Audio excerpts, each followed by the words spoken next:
Good afternoon, everybody, and welcome back to Procrastinator's Pit Stop.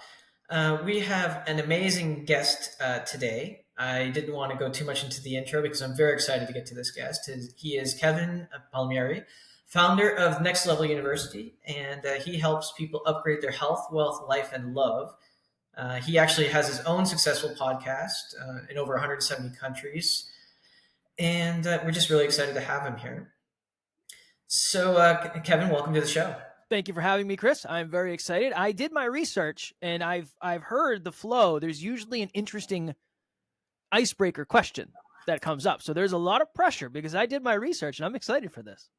All right. Well, we try to aim to please. So, your icebreaker question is, before we get into it, which cartoon character do you relate to the most and why? My goodness. He hit me with one I have no credibility in. Which cartoon character? Man. Probably the Hulk. The Hulk was a cartoon at one point, right? So we can go there. I don't know if I relate to him the most, but I want to look like him the most. So that's the one I'm going to go with. Okay, makes sense. Big, strong guy. That's the goal, right? No, but always angry. Not that part. If we could get rid of that part, we'd be good. And not green and not ripping my clothes, but maybe the big hulking man would be nice. Yeah, sounds good. Sounds good. Before we get into the nitty gritty here, why don't we hear a little bit about your journey? I mean, it sounds like it's an amazing story. So tell us a little bit about where you came from in your journey and how you got to where you are today. Yeah, I was raised by my mom and my grandmother. I didn't know my dad. I didn't meet my dad until I was 27. Definitely lower middle class. We talked often about how we were going to be able to pay rent. So that was something that maybe inspired me later in life, but probably really hurt me in the beginning of life. Decided not to go to college because it just didn't make sense for me. I didn't know what I wanted to do. I didn't want to pay somebody to help me figure it out. And then I kind of jumped from job to job to job to job, trying to find what I thought was quote unquote success. And I think many of us have that experience. So I pumped gas when I was a teenager. I cleaned bathrooms and floors at a hospital. I was a truck driver. I was a forklift operator. I was a personal trainer, many, many, many different things.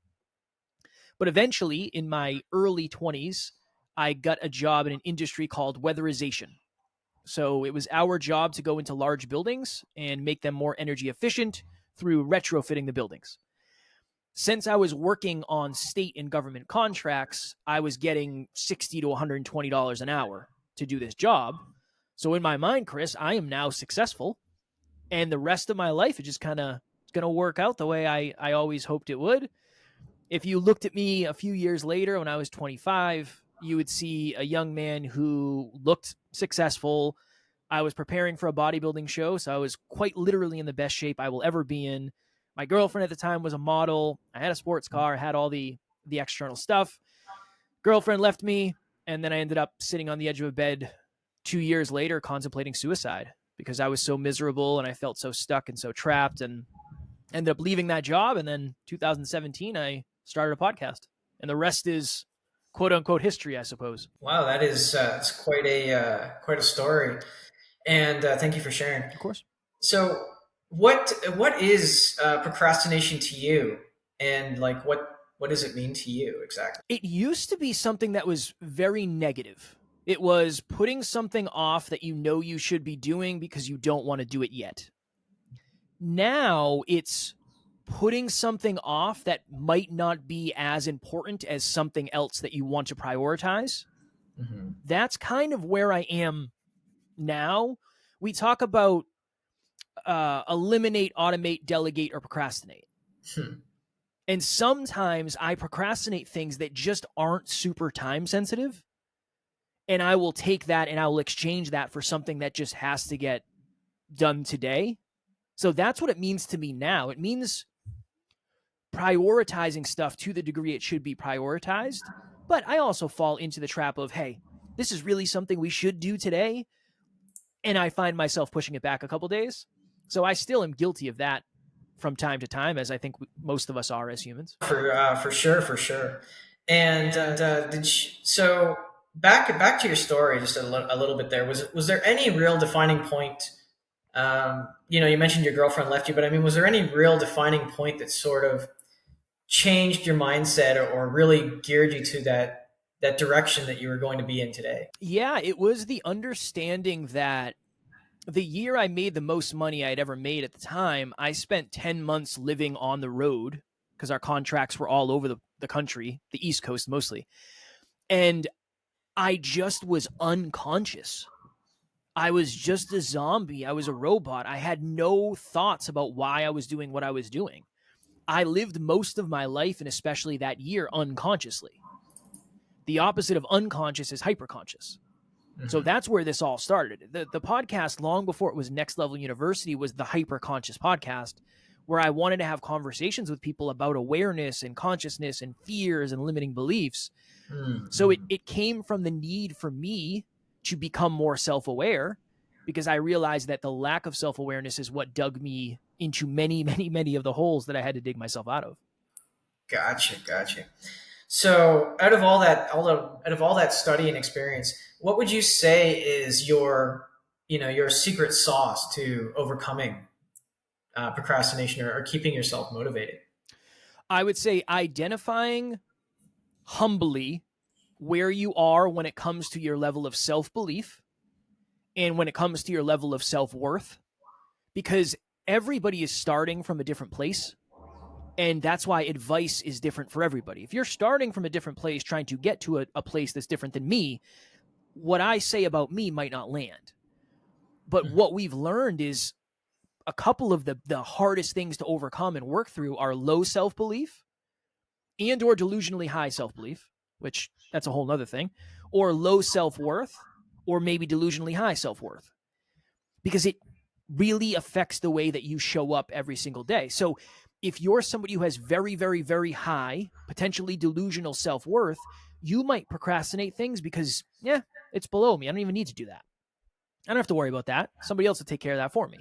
Mhm. If you have really, really low self-worth, you don't feel like you deserve the reward that comes with doing the thing, so you'll procrastinate that. And then really low self-belief, if you don't think you can do it, you're going to keep procrastinating it. And if you have very, very high self-belief and you think it's going to be easy, you might keep procrastinating it because it's not enough of a challenge.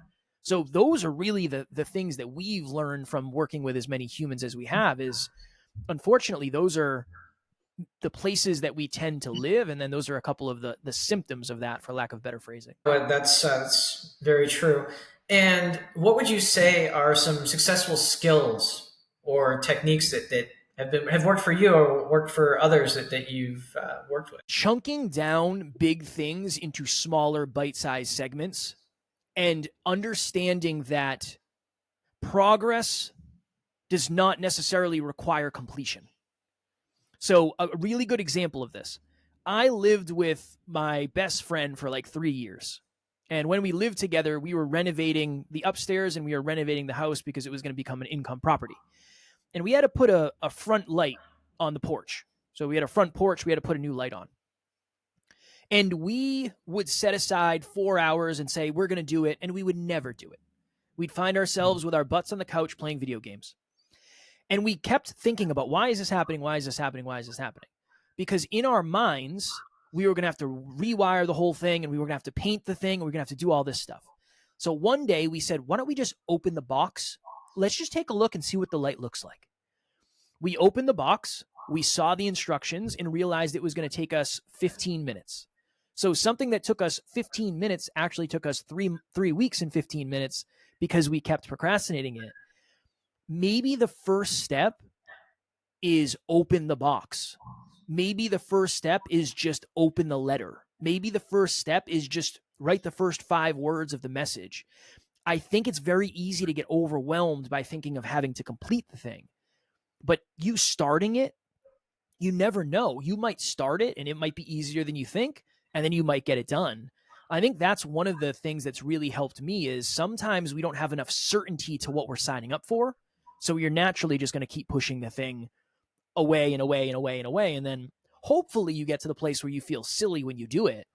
But that's a good lesson to hang on to later. So I would say chunking it down is something that has helped me a lot. And it's definitely helped people I've worked with who are lower when it comes to self-belief. Could you highlight some of your greatest success stories? Man, I would say the podcast is probably the greatest success story I have, just because it shows commitment, it shows consistency, it shows discipline, it shows improvement, it shows character, it shows trust, it shows a lot of things. So yeah, being able to be a full-time podcaster and having over 1 million listens and having made over $1 million with our business through the podcast, for me, that's the greatest thing, because I never thought any of that was possible. I have a wonderful, wonderful marriage, which I think I always had a thought that it was possible, but my marriage is way better than I ever thought it was going to be. And my wife is at least 50% of that, right? She's doing work on her own, and I'm doing work on my own, and we bring that work together. Maybe the biggest one, though, is the fact that I've tried really hard not to lose myself Mm. in the journey. And I've lost myself bits and pieces, and I found it and brought it back. But I always try to go back to character. I don't want to be a bad, successful man. I don't want to be a negative, successful man. I want to be somebody who is positive and somebody who is inspiring and somebody who's character driven and somebody who's truthful. That's probably the greatest accomplishment, because we've had a lot of opportunities to take shortcuts. But Mhm. I and my business partner and the team, we weren't willing to do what was necessary to take those shortcuts. So I would say that's probably the thing that means the most to me, because when I put my head on the pillow at night, I'm not thinking about how many podcast episodes I have. I'm thinking about my wife. I'm thinking about how I am as a leader, and most definitely how I am as a man. Yeah, that's an interesting thing that you bring up. I mean, we do tend to lose ourselves to that whole chasing the dream, right? We sometimes compromise those values to get to supposed, quote unquote success. Yeah. Um, so I imagine that your version of success changed in your mind. You said that it did.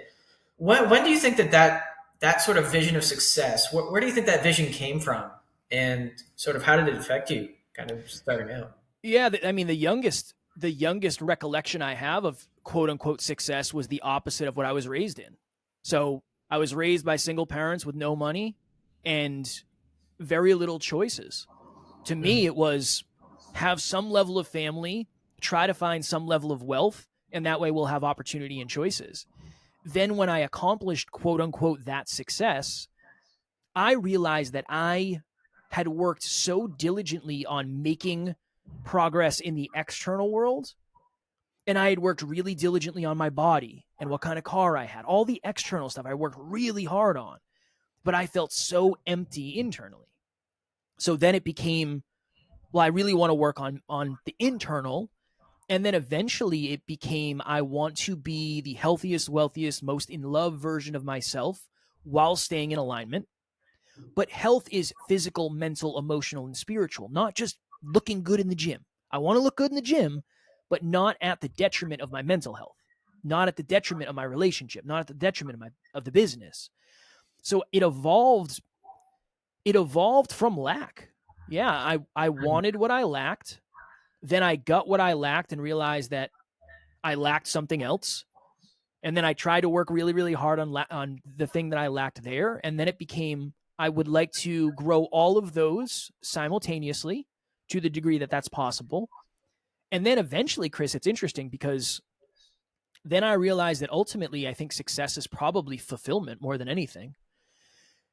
Yeah, goals are nice and accomplishments are good, and that's all great. But if you don't enjoy the process of accomplishing, if you don't enjoy the pursuit of that, it's going to be a really, really tough place to live, because 99% of the journey is you pursuing. So Mhm. if you enjoy the pursuit, everything else is kind of gravy. So if I'm fulfilled in the fact that I get to do this every day, theoretically, my life will be better. So now fulfillment is a really good measure. And my business partner have that conversation all the time. On a scale of 0 to 10, how fulfilled are you? I don't know. I'm definitely not the most I've ever been. Okay, why? What do we do about that? And then we try to pivot from there. But that's a conversation we have weekly. And it's because to us, that is what success is. That's a very nice definition of success, fulfillment there. Now, you mentioned that sort of what one of your main drivers in the beginning was sort of like a lack or like a scarcity mindset. Can you pinpoint when you might have converted from a lack or scarcity mindset to a growth mindset? Yeah, it's a very easy one. It's going to be a cliche cookie cutter answer. I read Mindset by Carol Dweck. Oh, okay. I Somebody suggested it to me, and this was in a phase where I literally did not understand books. I don't get it. What is the point of reading books? I had a very, very fixed mindset.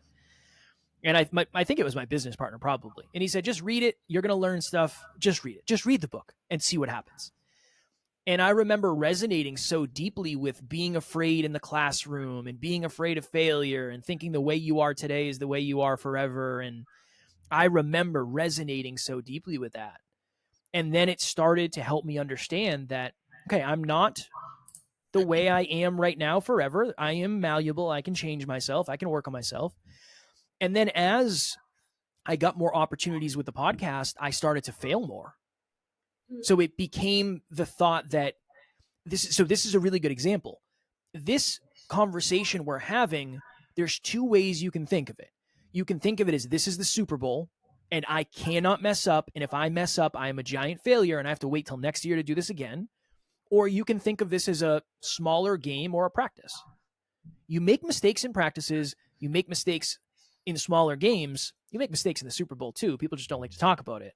So I tried to think of the fact that this is a rep, this is a workout. I'm going to get the opportunity to do this again tomorrow.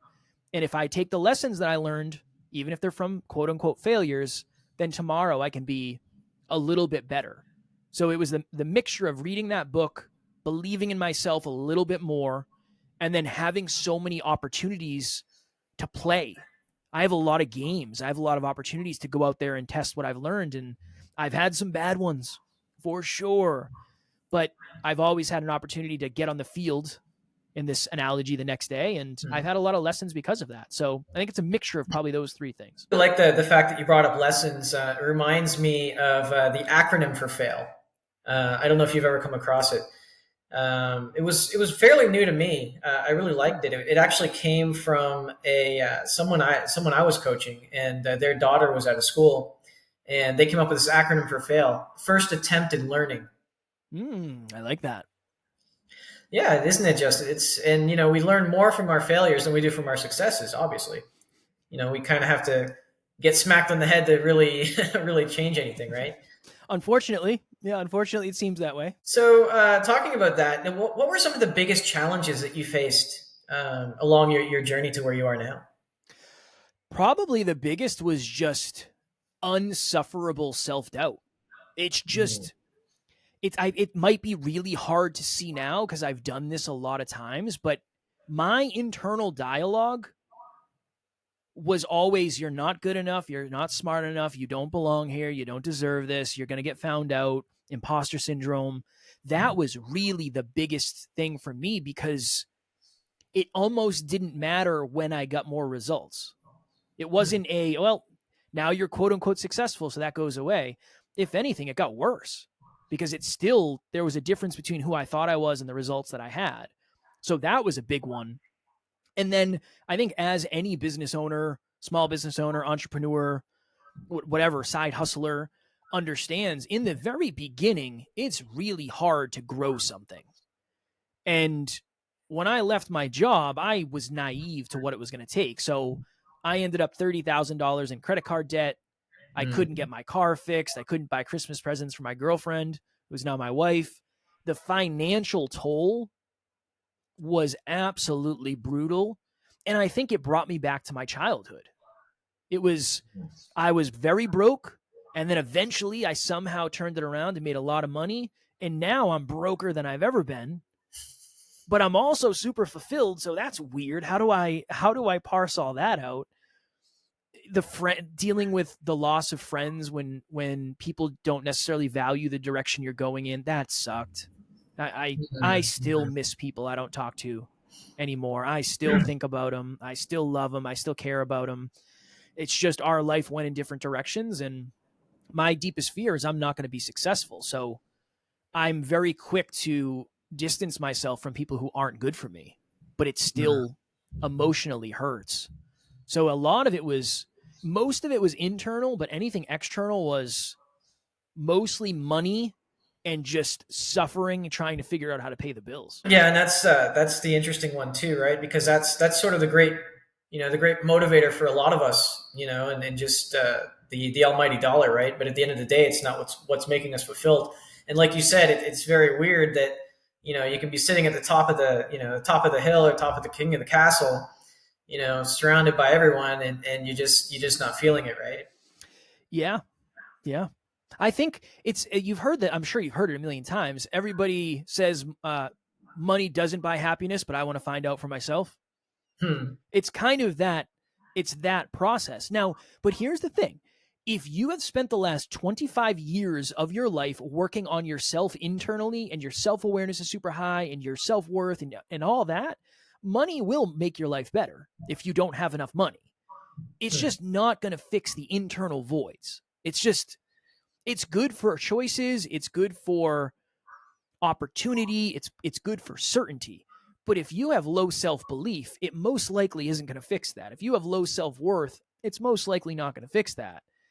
Now I have the understanding that when I go buy a new car, it feels good, and I get momentary bouts of happiness, but that's not going to be the sustainer. That's not going to be the thing that makes me feel good about me. And if it is, it's just in microseconds. That it's I always call external stuff a really fast burning, powerful fuel source. The stuff that's fulfilling doesn't burn as hot, but it burns for much, much, much, much longer. And I think life is kind of a mixture of those two things. No, it definitely is a mixture of those two things for sure. If you had to give sort of one sort of tip, one sort of like maybe silver bullet to that whole self doubt thing, because I mean, all of us have it, whether it's imposter syndrome or it's we just don't feel good enough. What what would you say to them, to those listening right now? How can you start on that journey to that internal journey of feeling enough and being enough, whichever one is? 3 steps: state, prove, and self-assign. So I think one of the biggest lies that we're told as humans is that if your goals do not scare you, they are not big enough. I don't agree with that. I think it looks really good on a bumper sticker, but a lot of stuff looks really good on a bumper sticker that doesn't actually apply to real life. I think a better frame for that would be whatever level of self-belief you have, add a 1 and then chase that goal. So if you have a level 1 self-belief, chase a level 2 goal. If you have a level 9 self-belief, chase a level 10 goal, because you can handle it. It's different. You're not going to get beat down as fast. You need humility. So that's one thing that I would say. Don't set goals based on what other people believe you can do. I would start by setting goals based on what you believe you can do, even if it's embarrassingly small. Just like we talked about with the procrastination side, you don't have to complete it in one thing. You can start it and you'll get a new perspective, and you can go back again and get a new perspective, go back again, get a new perspective. So that's one thought. And then when you're setting goals and trying to accomplish stuff, state that you're going to do it. Today, I'm going to go on a podcast episode and I'm going to add as much value as I can. Prove to yourself through the practice of actually doing it, I did it. It went better than I expected, and I feel like I added some value. And then self-assign. Own the fact that you did it. You said you were going to do it. You did it. Now you get to get the good feelings. Because many of us are really good at taking ownership for our lack, but it can be a trouble to take ownership for the amazing things that we've done. So a mixture of those two things, I would say. But I think the magic bullet is self-awareness. The magic bullet is when you know where you actually are, you know what prescription is best for you. You know what steps are best from you. You know what self-improvement fundamentals actually will work for you. But if you're listening to somebody who has 10 out of 10 self-belief and they say, well, why don't you just do it? It doesn't really work that way. Oh, you're procrastinating? Why don't you just do it? That's not the answer for most people. Unfortunately, if it was that easy, the world would be a different place. Oh, well, for sure. And Nike would be a lot richer. Just do it. So just going back to that just do it mentality now, I'm always interested to hear others' takes on this. When you have something that you quote unquote have to do, that you just don't want to do it at all, how do you personally just sort of look at that and say, okay, how do you motivate yourself to do that thing that has to be done, but you're just like, no, I don't want to do it? Yeah, two ways. Again, This is what works for me. I do not suggest this for most people. I have a very real, honest conversation with myself of, Kev, either you do the thing or you do not get the results you want. And if you don't do it and you don't get the results you want, you're not allowed to complain about it because you're the one who decided. So that's one. A more gentle version of that is I try to think of myself in the future and I say, will I regret it or will I be grateful? On the other end of this, will I regret doing it or will I be grateful that I did? Will future Kev be happy with the decision that I'm making today? Yes, that might sound like more of a pie in the sky one, but it's really a mixture of those two, because there have been things that I procrastinated that then went wrong. An email to a potential client that I waited too long to send and then it was too late, that I had to own and say, yep, that's on me. That is on me. And I've had that conversation of future Kev would have been very, very grateful I did that. But I've also had other things that I didn't procrastinate that future Kev regretted. It's like, I shouldn't have responded to that spam email that fast. I should have let that sit. Or an emotional email with a potential client or an emotional message with a team member. That's something worth procrastinating because at least you're going to get off of the emotional train and then get onto the logical one. Maybe I sent that message faster than I should have, and I regret that. So that's kind of I would say that's the perspective I have on that. Okay. So in a very sort of, in a very sort of simple way, you could say good cop, bad cop. Yeah. Yeah. And I understand that's not going to work for everyone. I'm just very logical. I'm super emotional when it comes to many things, but I'm very logical when it comes to that because I don't want to do a lot of the stuff I do. I don't always want to do podcast episodes. I do 8 episodes a week for our business. 50% of the time, I don't want to do them at all. But once I start them, I'm always grateful I did at the end. And I always feel better and I'm lighter and I'm jollier. It's sometimes you got to push through the resistance to get the reward. And I think just knowing that can be empowering. Fight through the resistance for the reward. I like that. I appreciate I coined that. We can put that on a bumper sticker and start getting stuff out there that's actually useful. Right? We'll split it. We'll split the profits. Exactly. So why don't we talk a bit about your podcast? Sure. And what else you're doing right now? Yeah. So the podcast is all about holistic self-improvement. So we focus on a lot of the stuff we talked about today: self-belief, self-worth, limiting beliefs, relationships, finances, consistency habits, all that stuff. Ultimately, to help you level up your life, your love, your health, and your wealth internally and externally. So we do an episode every single day, and we have 1,780 or something like that as of today. And then from that, we've been able to grow a pretty large business, which I'm extremely grateful and sometimes surprised for, whether it's one-on-one coaching on peak performance, mindset, relationships, that type of stuff. We have group coaching. We have a podcast production team. We have a social media team.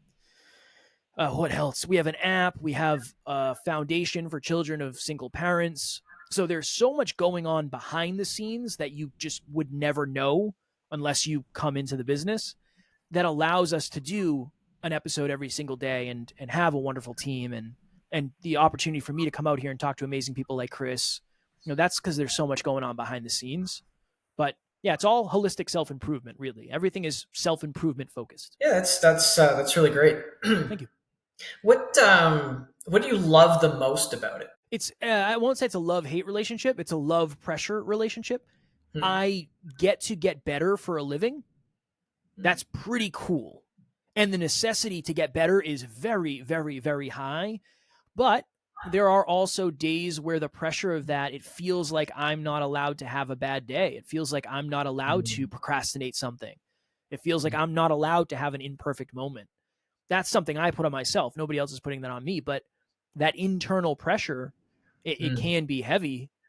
But yeah, I get to get better for a living. And not only do I get to, I have to. If I want to get to where we want to get to, I have to get better every day. So it's a unique possibility and pressure situation we got going on over here. No, yeah, that actually ties into the next thing. I mean, we know that you sometimes don't want to get on your podcast every day, and you're not really a fan of the pressure. Is there anything else that you really don't, you know, is there anything else that you find uncomfortable about it or that you don't like? So I've done a lot of guest interviews. Sometimes it's really hard to talk to people about stuff that I haven't talked a ton about. Mm, It's like that. There's that. I guess that's just imposter syndrome in a nutshell. yeah. Being in a leadership position is extremely challenging. I didn't come from a leadership position in the past, really.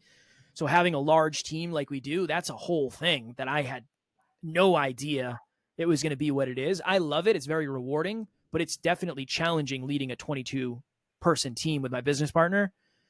Those are there. What else? I would say those are probably the biggest ones. All things considered, I am super fulfilled and I am super happy and I love what I do. But I don't like responding to emails every day necessarily. Hmm. I still do it because it's important and it's an important part of the business. And I always want to have a touch in what I'm doing, but it's definitely not my favorite thing to do at 6:15 in the morning, 6 days a week. Mm. No, I can understand that, and actually, that leads me to a very interesting question.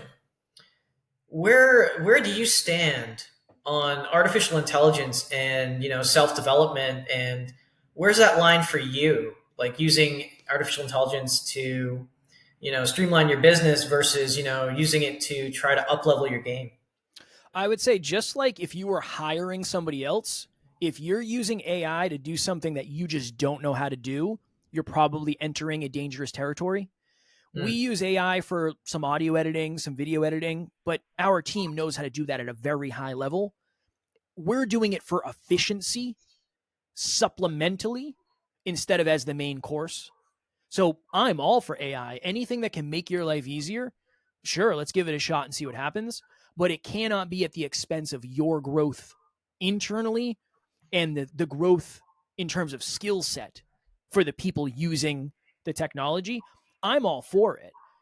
What I do think may happen is I think people, in terms of content creation, will probably overutilize it. Everything will be AI and very cold, just meaning lack of personality. And I think there will be a desire that goes back to, hey, we need some personality in the stuff that we're creating. So I think it's good as a supplement, but I think if you build your entire business brand livelihood around it, a lot could potentially go wrong. But yeah, I have nothing against it. I think it's super useful. Just if we rely too much on anything, if you rely too much on Instagram, if all of your business runs through Instagram and Instagram shuts down, we are in trouble.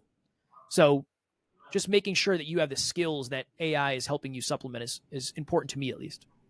Yeah, it's a very good point. I mean, it's kind of like when we discovered fire, right? It's bright, shiny, and cook stuff, but it can also burn things down. Yes, and it does both every day, fortunately and unfortunately, right? Exactly. So in terms of just specifically the personal development side, Mm. do you think that these productivity apps and these new AI chat bots that are out there coaching people, and I've actually gone through a few of these myself. I'm going to try to see if we can get more of those on the show. Do you think that those bots can replace you, me, or any other coach? I would say, yeah, I would say probably to 75% of your audience, but there'll always be 25% of the audience that wants the real you and is willing to pay for it. Yeah, I would say so. Just like, I mean, there's a million apps where you can track your calories and you can track your macros and it'll give you workouts. There's a lot of people who still pay for a personal trainer. It's not just about the information, it's about the accountability.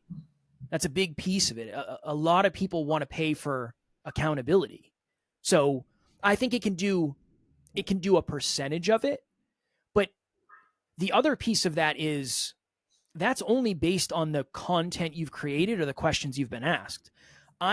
Chris, I have never once been asked about procrastination the way you asked me today.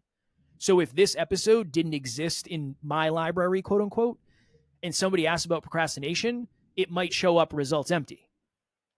So No, it'll never be able to replace it fully in terms of the same depth and the same conversational awareness. Could you say, what are 3 ways to improve your self-worth? And something would come up? Sure. But if you ask the same question 2 weeks later, it's going to be the same answer. And that answer might not apply to you anymore. So I think it's valuable. And I think it'll be cheaper and more affordable, which will mean it'll be able to help more people. I just don't think it'll be able to help at the same depth. It'll help more people in terms of breadth, but in terms of depth, it probably won't be able to. So kind of like a Band-Aid as opposed to stitches. Yeah, I would say so. Yeah. And just looking forward, just looking forward over the next year. What are some of your goals and dreams and aspirations? Over the next year, the next end of this year, or the next 12 months? Well, we'll say next 12 months. There Next you go. 12 months. Accurate. I mean, we're driving really, really hard right now to double the business in terms of revenue. We're driving really, really hard to. We won't double podcast listens because that is a whole nother monster, and there's so much that goes into that. But we're looking to improve and increase month over month in terms of podcast listens, and because that's impact for us. One of the things we're really focused on now is the foundation that we have. It's called Next Level Hope Foundation. Mm-hmm. It'll be a charity eventually. We haven't gone through the whole setting it up as a legal charity yet, but right now it's a foundation. And we have 2 events a year. So we have an event on or around Father's Day, and then we have a holiday event. And we rent out the YMCA locally. We get presents, we get food, we have games, we play games with the kids. And the ultimate thought is for a day that might be sad for a child of a single parent, Father's Day, my business partner and I were both raised without our dads. We can try to make that a positive thing and make that a good day. So that's something we're trying to put more time, energy, effort, and resources into right now.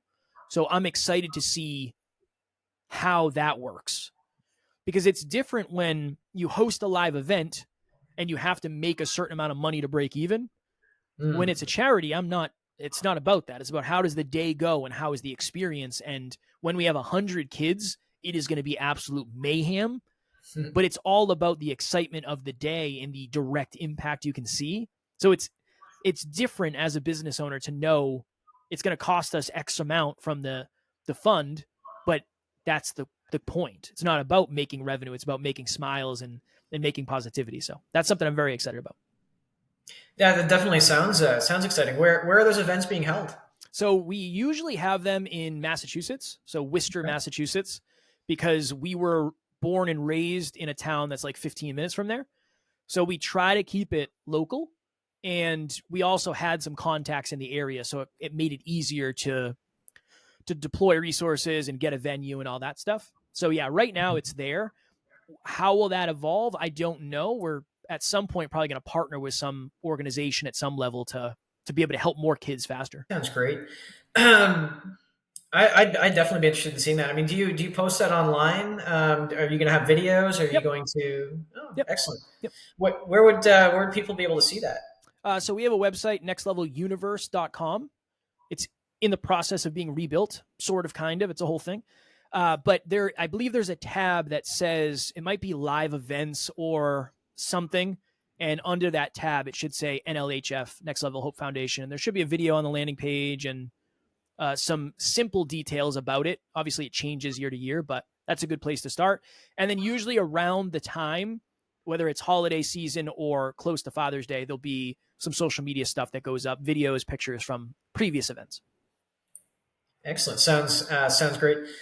So is there something that maybe we should have touched on today or asked, but we didn't? The only thing I would say is I think one of the reasons procrastination is such a challenging thing is because if every time you procrastinate, you feel bad about yourself, and then you fall into kind of the pit of despair of, well, now I feel bad, I don't want to do it. It's probably something that's going to perpetuate continuously. So just understand that when you're procrastinating something, you are making a decision, even though it seems like a lack of decision. And I think we're all guilty of it. Even that word, guilty. I think we all make that choice sometimes. You don't have to beat yourself up for it. It's not about getting everything done today. It's about getting a little bit done today and maybe a little bit more tomorrow and then a little bit more the next day. And then you have a day where you don't get anything done. but you're still making progress. So yeah, progress is personal. That's not a question, I guess, but that would just be a statement I would leave people with. That is an awesome statement. It's very powerful, very empowering. Take back your power, right? 100%. I mean, yeah, everything is a choice. Even not making a choice is a choice. Mm-hmm. So it's very true. We should all keep that in mind. And lastly, how can our listeners get in touch with you the easiest? I mean, we have your website, Next Level University. Next Level Universe is the website. University is the podcast. It's a whole thing. I know it's a branding nightmare. The easiest way to get a hold of me is just to email me. It's kevin@nextleveluniverse.com. I do my emails. I don't like them. Like I said, I don't like doing them. But if you reach out, I'll be happy to respond, because again, it's very humbling when you get the opportunity to speak into someone's life, and it's even more humbling when they actually resonate with it and follow up. So yeah. Well, that is an amazing offer. And to all our listeners out there, I encourage you to reach out to Kevin, and we'll hold him to that. And thanks so much for tuning in to Procrastinator's Pit Stop. And stay tuned for more inspiring stories and motivation to keep you going.